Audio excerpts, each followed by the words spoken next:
There are layers and spectrums to trauma. But when you really boil it all down, what we have is we have identities that are frozen in incorrect predictions. This is what the enemy loves to do. He loves to come in. He loves to misattribute your labels. What God would label something as healthy, the enemy would love to label as danger. When we are young, we begin to test, will I be loved if I do this? And we do something and we're not loved. And we learn to predict, if I do this again, then I won't be loved. When we realize that we're mislabeled, now shame enters the equation. So now instead of having a label that is pride, we have a label that is unworthy. All we've done is swapped out rotten fruit. Trauma is a frozen prediction. When we are young, we begin to test, will I be loved if I do this? And we test and we experiment and we do something and we're not loved. And we learn to predict, if I do this again, then I won't be loved. Trauma freezes this prediction and we live it over and over again in our everyday lives. Now, there are layers and spectrums to trauma, but when you really boil it all down, what we have is we have identities that are frozen in incorrect predictions, and then we're experiencing them in real time. Over and over and over. You know the first experience of, who's ever experienced a fear of abandonment? Epic. All of us. We're all entrepreneurs, so to an extent we have to wrestle with this. But when I was praying about some of this stuff, and I'm still dealing with it. I'm still sort of, you can see me. I was like yesterday, I'm like, nope, not going to go there because I don't want to be abandoned. There's a fear of abandonment. It's strong. We'll maybe get into attachment theories later. If anybody studied attachment theory, it's one of my favorite things ever. And I'm hardcore wired. Like I will be abandoned. And so I don't want anyone to see me because they won't abandon me. It's like a rejection thing, but it's like before rejection. So I was praying through some things and God was like, who do you think the first person ever to be abandoned was? I was like, I would assume it's you, God, because you only ask those questions if you're the example. And he said, yeah, that was me. When was it? I was like, I don't know. Yeah. He said, I walked to the place of meeting where my family was supposed to be, and they did not come. And I sat there and I had to say, where are you? Why didn't you come here? Why didn't you want to meet with me? I was like, oh, dude, he's experienced abandonment. What did he do? How did he deal with it? And then Jesus experienced abandonment. And it's not something that we can just like override with the intellect. We can't just be like, I rebuke abandonment in the name of Jesus. It's not really a spirit. It's your body. It's hardwired in. And so what I have to put on display for you is actually not the lessons. It's actually, I'm really, really afraid of being abandoned. And yet, here I am. God knew he was going to experience abandonment, and he still showed up.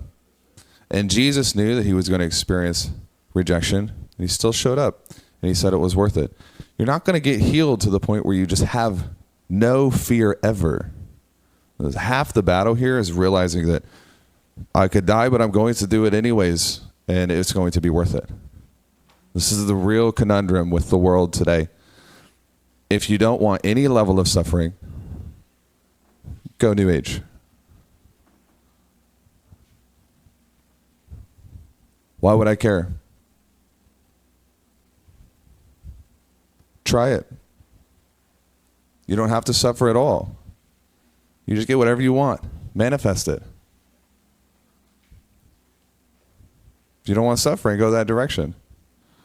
But this stuff, if we're going to walk in power and we're going to walk in eternity, we're going to have to sometimes suffer through things rather than begging God to just heal us from our circumstances all the time. And we waste a lot of time praying for a miracle so that God will heal us from our own stuff, and God's saying, suffer through it. Sit in it. I'll sit in it with you. We can even hold hands if you like. And he's cool with that. So traumatic systems, Peter Levine says, traumatic symptoms are not caused by the triggering event itself. They stem from the frozen residues of energy that have not been resolved and discharged. Discharged. Important thing to think about. What does it mean for something to be discharged? Let go, release it. The traumatic symptoms are coming from frozen residues of energy that have not been resolved and discharged. This residue remains trapped, say trapped, in the nervous system, where it can wreak havoc on our bodies and our spirits. This is when you have we talked yesterday about a rupture, and we talked about life change units. And when load exceeds capacity, when there's too much for us to be able to handle properly, people begin to rupture. And we have different parts of us that will store the energy, and we have different parts of us that will actually come out so that we can function. Because if the real is tangled up in a frozen traumatic web of survival, then who comes out when the real is trapped in there trying to keep it at bay? Who are we talking with right now? And we see this with our kids as well. What version of you am I speaking? Is this the haven't eaten version? Is this who hurt you? Who is this? And then have you ever had it with like somebody older? You're like, who is this? Is this the 6-year-old version of you? Is this the you're responding in a way that my daughter would respond, but it's because they actually have regressed back to the moment of rupture, and through associations, their body's going, please process and discharge this. It's not an antagonistic thing. It's not like, let's say me and Adam are having a conversation, I trigger him somehow, which I think would be pretty hard to do at this point, because you've been through life. But let's say that I do, and it's just age regresses. And Christians like to call this manifesting. Most of manifestation is age regressing. And you do have demons that can manifest too, but we really have to get our act together with like taking people through spiritual deliverance when it's like their body's ruptured. They need to just talk. That's what you need to talk about it. But I'm talking to Adam, and he's going all the way back to when he was 7 and something happened to him. And it's violent, and it's explosive, and it's self-protective. What the body's doing in that moment is like, we have an opportunity to get this out of us. And if we don't listen to that and process it, it'll just stay trapped in our body. We can also talk about this through the lens of what's called behavioral or body armor. Body armor. Anybody seen the movie Iron Man?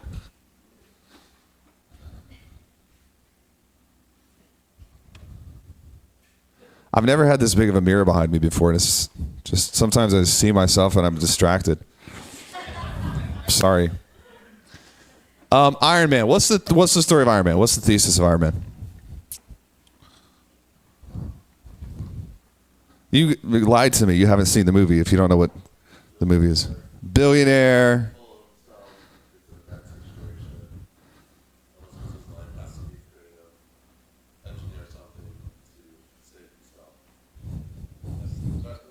And then that becomes himself. Yeah, he's got this suit. He's got this suit of armor that he puts on, and it makes him superhuman. It makes him a hero. There are things that Tony Stark can't do that Iron Man can do, right? He's not like Superman. Superman is just like, first of all, very unfair. Because that was a failure of design. He has no weakness. I guess he sort of has the kryptonite thing. But anyways, Iron Man, Tony Stark, not the same thing. He can put on this armor, and the things that would hurt the man don't hurt the hero. Similar effect. We have the same armor that we can put on ourselves.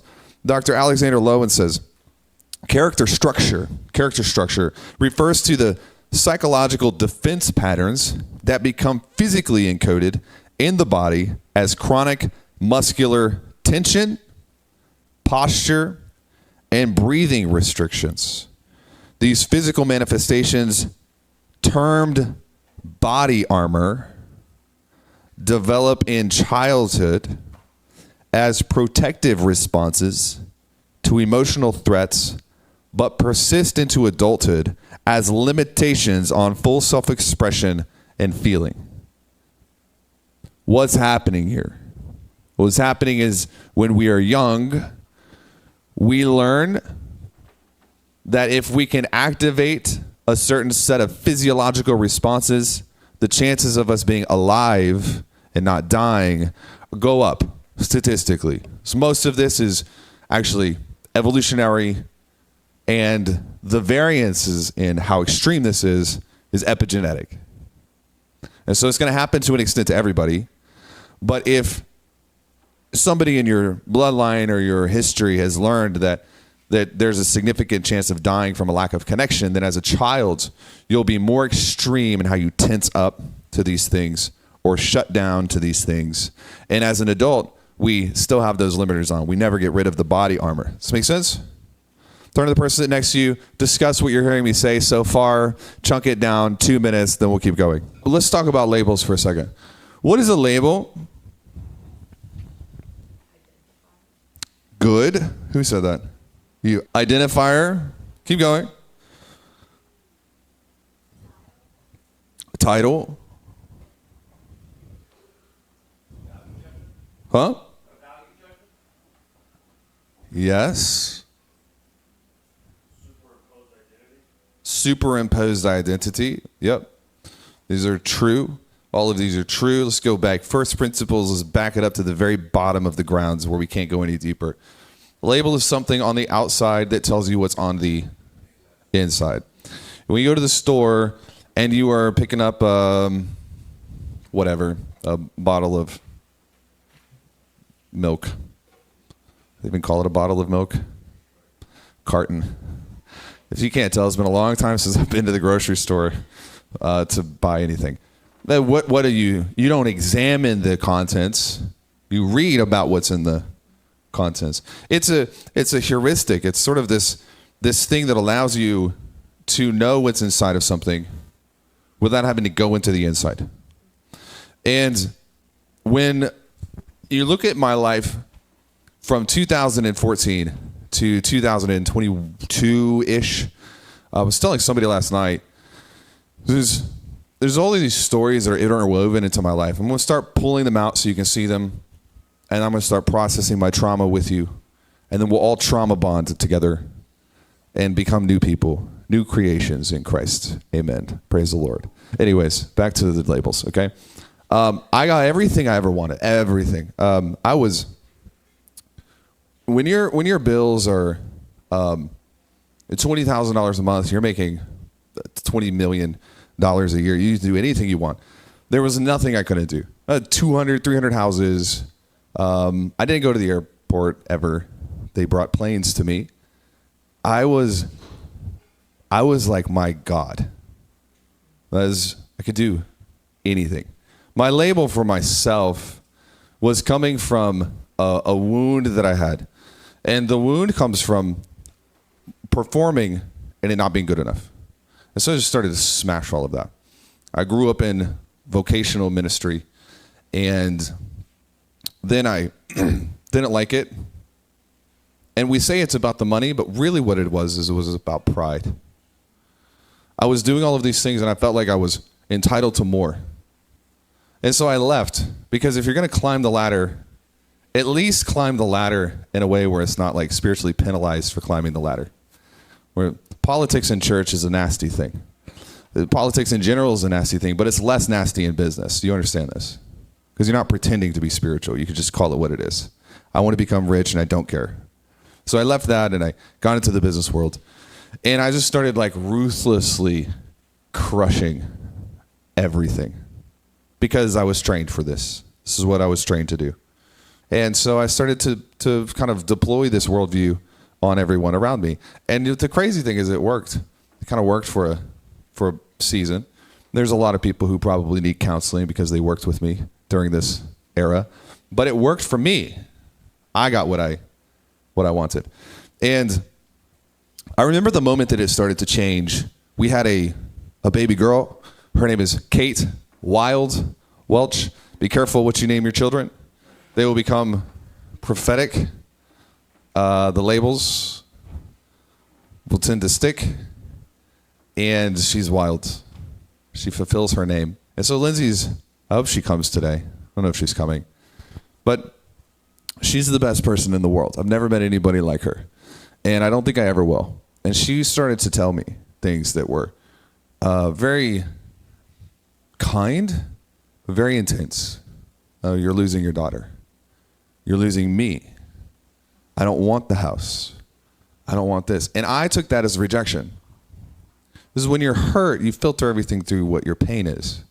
You remember we talked about words and meanings, and my meanings were all messed up. And so she's telling me, like, I would rather have you than the money. And what I heard is that what I'm doing is not good enough for you. And so it's just perpetuated the cycle. And one day we kind of things came to a really dangerous place. I was prepping the companies for an exit, and I wanted to be the guy so bad that I just thought if I can get to this exit, then the family will understand. They'll be okay. Because if you're gonna make a justification for being a bad husband, at least be like, here's $100 million. You get over it. Nobody says these things out loud in the moment, but it's a real thing. And even if you won't say it, you think it, you feel it. And so I woke up one morning, and I'll never forget this. My daughter was 3, and she wanted to, everything was about Frozen. Let it go, da, da, da. You know, this it was such a, I'm obsessed, and I'm terrified of the movie because I can remember every part of the movie in my sleep. I've watched it so many times. She got this Elsa dress, and she wanted to play dress up. And she's 3, and she's perfect, and she's so awesome. And she's like, Dad, let's play dress up. I want to be Elsa. She wants to be a princess. That's what your daughter wants. They want to be they're learning about themselves through how their father treats them.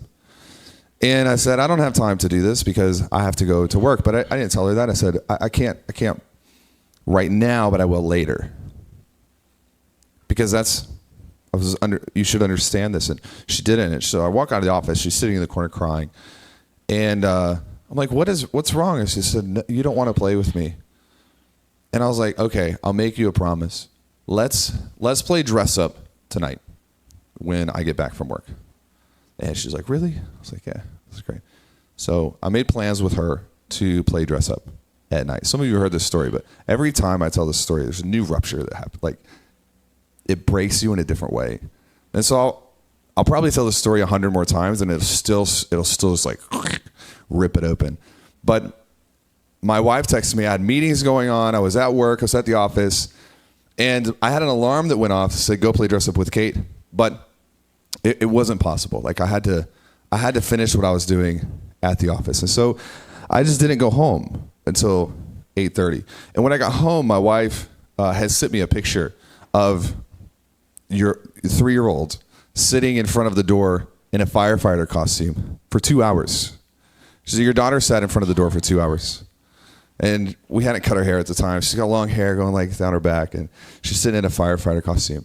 And so I just remember in my head being like, I think I've messed everything up, because that's not who I want my daughter to be. I don't want her to think this. Never before then had I ever not liked myself. I had felt like I wasn't good enough.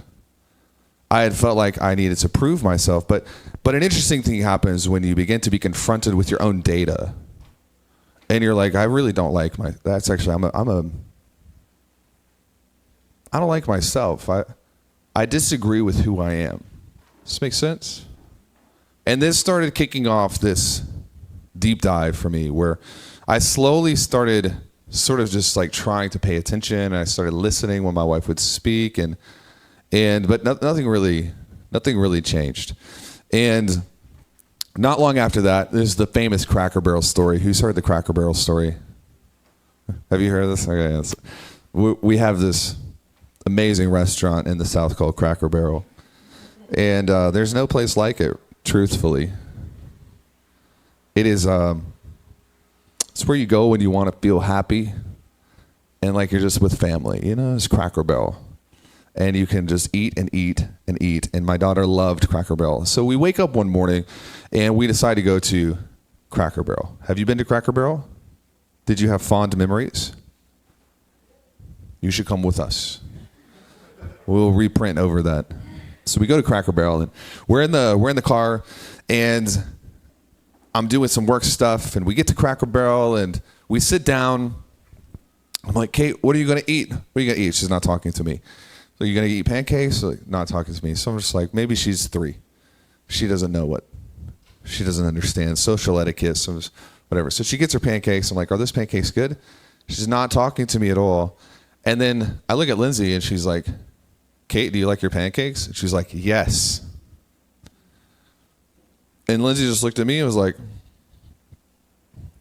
I was like, are you going to correct your child? She's ignoring her father, an authority figure. And she's talking to you. And Lindsay goes, no. She looks at my daughter and she says, Kate, are you offended with daddy? And Kate said, yep. And Lindsay goes, why? My 3-year-old lists a bullet list items of broken promises. He said he was going to dance with me. He didn't. But that was months ago. I don't know how she remembered this. He said he was going to take me to Chick-fil-A is what she called it at the time, not Chick-fil-A. And he took me through the drive-thru. He told me that he was going to play bikes, and he did it. And it's just like a 2 to 3 minute monologue. And at that moment, I realized that I'm running out of time. And so we have a stacking of things. And this is mercy. When people say it rains, it pours, sometimes that's the most merciful way to get your attention. Because if it doesn't pour, you're just going to chink off the body armor and keep driving forward. Sometimes the best season of your life is when it begins to rain and pour around you. And you have to go, what in the world is God trying to get my attention for right now? And then truly listen. And we sit in the feeling. And so I was lost and confused and losing it. And it took me like a couple of months from that point forward to ask God for help. What's wrong with me? Like if something like that happens to you, who's a father or a mother in the room? Who has kids? When something like this threatens the most important relationships in your life, and it takes you months to ask God, there's something broken, and you have a serious issue of self-reliance. And so I was so competent. I was so skilled that it was actually ruining me. So I didn't have to go to God. I could just figure it out. I started reading parenting books. I started going for the knowledge. And I'm like, you know what? This is screw the tree of life. Let's go for the tree of knowledge. Let's pursue information and intellectualization. And it just never got better. And so we're walking on a beach in Florida. This is, I think, it was around the same area, maybe a couple of months later. And I, for the first time ever, asked God for help. And it's actually because this guy, he works with this like huge data analytics company. And so they went to the beach. You remember going to the beach with us? And he took me through this personality profile. And a couple of the people on my team had to answer it. And essentially, we're sitting up in this balcony. And it's this beautiful place. And I'm still kind of the man, you know? I'm like, yeah, show me how awesome I am in the data. I'm ready to go. And he was basically like, I don't know how to tell you this, so I'm just going to rip the Band-Aid off. And in my head, I go, that doesn't sound positive. That's what you said. And he goes through my data and he says, you're a nuclear reactor. And like everyone's afraid of you. And I was just like, what? How is that possible? How did I miss this? When the enemy gets the wrong labels on different things and experiences in your life, you might think you have one thing inside of you, but it's actually the wrong label. So what I labeled myself with was incorrect. This is what the enemy loves to do. He loves to come in And he loves to mess with your labels. He loves to misattribute your labels. What God would label something as healthy, the enemy would love to label as danger. What God would label something as danger, the enemy would love to label as healthy. Think about this as that Adam and Eve story again. What was the label with the fruit? Death.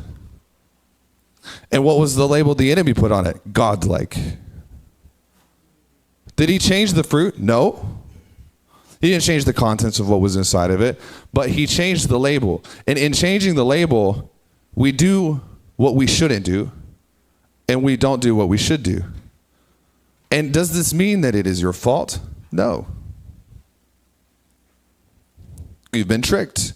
Things have been mislabeled. This is why the hardest part of the process once we get to the end is not God forgiving you, it's you forgiving yourself. Because when we realize that we're mislabeled, now shame enters the equation, which is just another mislabel. So now instead of having a label that is pride, we have a label that is unworthy. All we've done is swapped out rotten fruit, bad labels. And so I just went into the gutter, and I started to unravel. This is the season of my life when, by the outside appearances, everyone thought that I was good and awesome and rocking. And on the inside, the dam is starting to break. And for the first time, I'm starting to feel safe enough to let some of the emotions out, because, and this is how it happens. This is where the community element, I've never told him this before. This is the first time you'll hear this, is there's this guy who saw me, not the label, but the container, and he didn't reject me. And then my wife was in the conversation, and she didn't reject me. So this has caused a community effect of like, maybe it's okay to acknowledge that I am broken and not be afraid that I'm going to physically die because the people that are closest to me are not rejecting me. Are you tracking with me? The beauty of it, and this is what I'm going to go into, is I'm going to anchor us and program us very specifically for just a couple of minutes. I want to anchor us first in the future and the now. We're not going to go into the labels yet. But if I don't anchor you inside of how does God want you to live and behave and think right now, then if we go back and fix it, we run the risk of something else relabeling it before we've sort of identified the new.